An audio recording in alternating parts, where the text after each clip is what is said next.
A sad news for soccer fans, the chance of survival of missing footballer Emiliano Sala are extremely remote.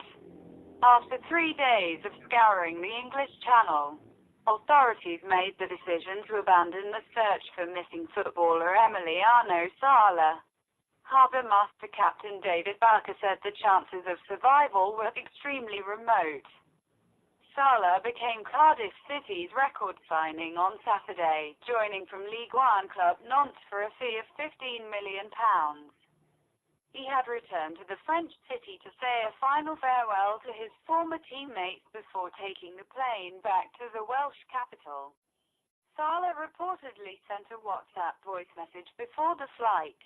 Sounding conversational and jokey, he said he was so scared and I'm on a plane that seems like it is breaking apart. Cardiff City's Argentine striker, 28, and Mr. Ibbotson from Crowell, Lincolnshire, were on the aircraft that disappeared from radar on Monday. Guernsey police tweeted at 15:15 Greenwich Mean Time to say rescuers were no longer actively searching for the plane. Harbour Master Captain David Barker said the chances of survival were extremely remote.